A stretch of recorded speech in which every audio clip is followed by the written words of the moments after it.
The Liberian Supreme Court on Monday decided to indefinitely delay presidential runoff that had been scheduled for Tuesday until the Electoral Commission investigates allegations of fraud in the October 10th election.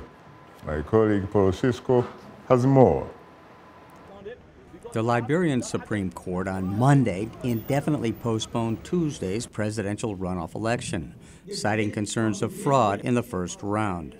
In its ruling, Chief Justice Francis Trpeh said the Electoral Commission was acting wrongly and illegally in proceeding with the runoff, as there was still a complaint pending about the first-round vote in October. The NEC is directed to give urgent attention to the expeditious hearing and determination thereof.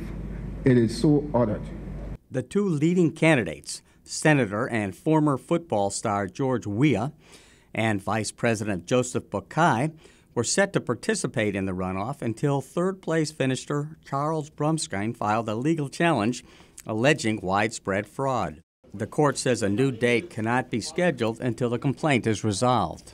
I consider myself blessed, my friends, to be a part of this collective effort to stop and undo the grievous offense that has been meted out against the Liberian people. The first round of voting took place on October 10th.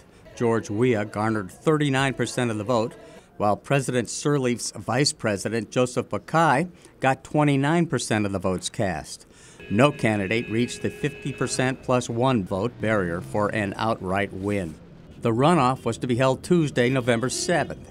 This will be the first time Liberia hands over power democratically, with incumbent President Ellen Johnson-Sirleaf stepping aside.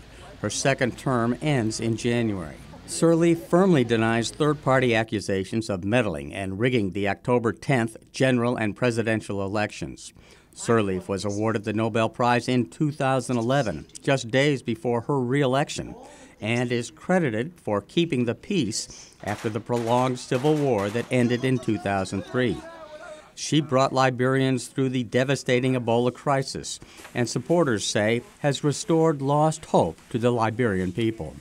Critics say her administration has been corrupt and that it has done little for the impoverished Liberian people. In 2005, he had 29%.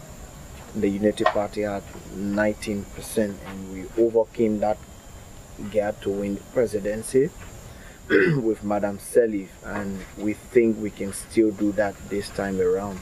The CDC is made of young people, most of them below the age of 35.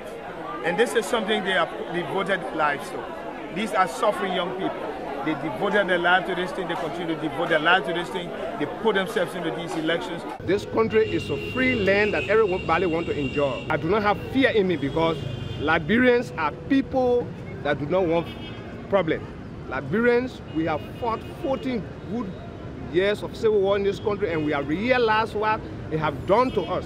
So for now, I don't think any Liberian is contemplating on having confusion in this country no longer. I'm confident with the Supreme Court of this country, and I know once it's in the hands of Supreme Court, that will be peaceful. I'm not worried. I know there'll be a solution. I'm not worried.